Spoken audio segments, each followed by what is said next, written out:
자, 아시아의 영들로 불리는 우리나라, 싱가포르, 홍콩, 대만과 그리고 중국의 공통점은 뭘까요? 산업화 모델이라고 불리는 성공 방정식이 아닐까 싶습니다. 값싼 농촌의 노동력을 활용해서 정부는 제조업을 키우고 기업들이 수출을 통해서 경제 성장을 이루는 모델이죠. 중국이 이런 방식을 채택해서 지금 40여 년 이상 밀어붙여 오면서 이제는 더 이상 이런 접근법이 통하지 않을지 모른다. 이런 의구심과 불안감이 지금 커지고 있습니다. 노동력 그리고 제품의 가격, 방대한 자국 시장이라는 면에서 중국은 이 산업화 모델의 결정판이라고 할 만합니다. 이제 전 세계 68억의 인구, 그러니까 전체의 85%에 달하는 개발도상국, 개도국은 같은 방식으로 중국과 경쟁하기가 상당히 힘들어졌죠. 중국을 이길 수가 있겠습니까? 인건비와 수출품 가격이라는 면에서. 요즘 알리익스프레스나 테무 같은 거 이용하시는 분들은 가격 보고 깜짝 놀라죠. 그리고 제품이 실제 도착하면 더 깜짝 놀라죠. 실망해서. 그러나 어쨌든 가장 싼 가격이니까 전 세계 개도국이 지금 싼 노동력과 제품 가격을 기반으로 해서 수출을 통해서 성장을 이루려고 하지만 경쟁은 점점 더 치열해지고 있고 중국을 넘어서기도 힘듭니다. 여기에 몇 가지 요인들이 더해지면서 2차 대전 이후에 한 50여 년 이상 세계를 풍미했던 이 산업화 모델이라는 것이 지속될 수 있느냐? 아니다. 운명을 다할 처지에 놓였다. 이런 지적들이 많습니다. 이 산업화 모델에 타격을 주는 요인들을 좀 살펴보자면 우선은 기술 진보 때문에 더 이상 값싼 노동력이 엄청나게 중요한 변수는 아닙니다. 그보다 더 싸게 기계로 해결할 수 있게 되는 거죠.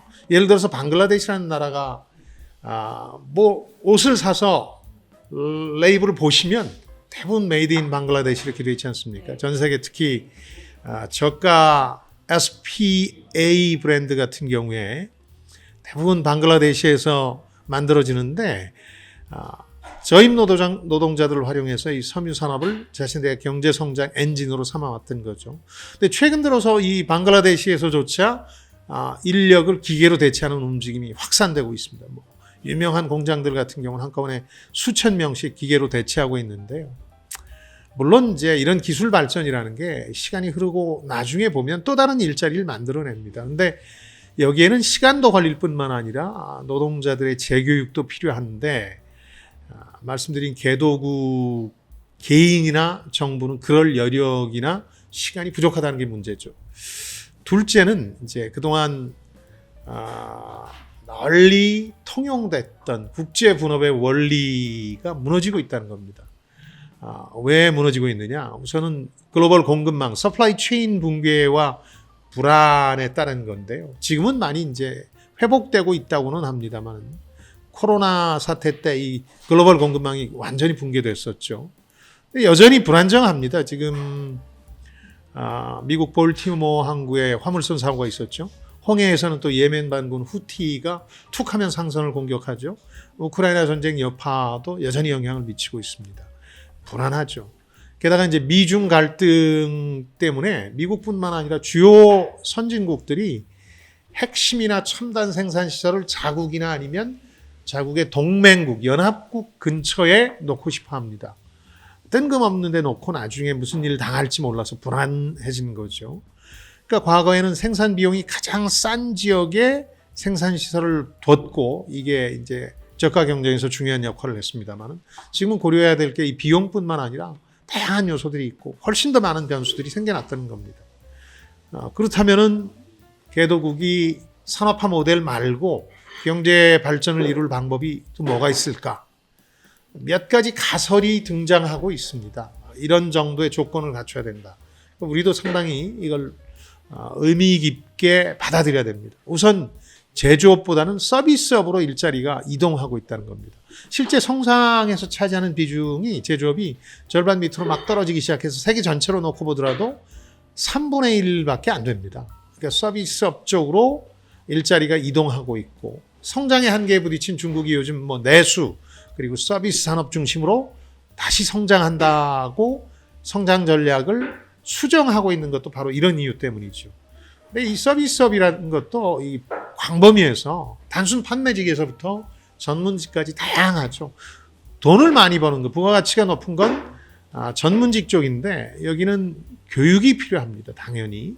아까도 말씀드렸지만 뭐 개인이든 국가든 이 교육 혹은 재교육 여력이 만만치 않습니다. 이런 성공 모델의 가장 극적인 예는 역시 인도의 방갈로르, 최근엔 이 도시 이름이 방갈루루로 바뀌었습니다만 방갈로르라는 곳인데요. 처음에 이곳은 1990년대부터 뜨기 시작했는데 미국의 잡일들을 처리해주는 아웃소싱 산업으로 떴죠. 그러니까 미국과 밤낮이 바뀌는 데다가 영어가 통하니까 뭐 비서, 온라인 비서라든가 뭐 의료 서비스, 엑스레이 같은 거 읽어주는 대신 의사들이 훨씬 가격이 싸니까 이런 걸로 떴는데 요즘은 고급 서비스 산업으로 주력 산업이 고도화됐습니다. 한 단계 올라섰습니다. 그래서 인도의 실리콘밸리로 성장하는 중인데 이런 성공 모델들이 향후에 산업화 모델을 대체할 모델이 아니냐 이렇게 얘기를 하는 겁니다. 또 흥미로운 것 하나는 이 산업 정책에 대한 시선이 조금씩 바뀌고 있다는 겁니다. 산업 정책이라는 건 뭐냐? 어떤 산업이 뜰 것 같다 그러면 정부가 아예 나서서 이끌고 밀어주는 겁니다. 이거 부정적 시선이 과거에는 상당히 컸습니다. 시장 경제라는 걸 믿고 정부가 손을 떼라. 뭐 이런 이념과 철학이 한 시대를 풍미하면서 그랬죠. 그런데 이제 비용이나 가격 경쟁이 이제 어느 정도 마무리되고 아예 새로운 경제와 산업 환경이 생겨나고 있으니까 새로운 기술도 물론 그렇고요. 그러니까 정부가 나서서 뭘 해야 된다는 거죠. 그러니까 산업 정책이 오히려 논란거리가 아니라 지금은 필수적인 분야가 됐다는 겁니다. 미국 생각해 보십시오. 지금 반도체를 포함해서 첨단 산업에 대한 산업 정책을 본격적으로 피지 않습니까? 아예 대놓고 보조금 지급을 하고 그러는 거죠. 중국을 견제하기 위해서. 그런 점에서 산업 정책이 필수적인, 각국의 필수적인 정책이 될 것이다. 이런 전망도 나오고 있습니다. 이런 종합적으로 산업화 모델 이후에 이런 성장 전략을 뭐라고 부를까? 아직까지 세계적으로 통일된 용어는 없습니다만 저는 고도화 모델이라고 부르고 싶습니다. 산업 구조 고도화 전략이라는 겁니다. 중국도 지금 성장의 한계에 부딪혀서 이런 고도화 모델을 어떻게 채택할 것인가 고민 중입니다만 우리나라도 이런 전략을 준비하는 집단이나 정부의 일부 부처가 있는지 저는 조금 걱정스럽습니다. 자, 지금까지 김방희였습니다. 저는 여러분들의 성공을 응원합니다. 그리고 좋아요, 댓글, 구독 잊지 마시고요.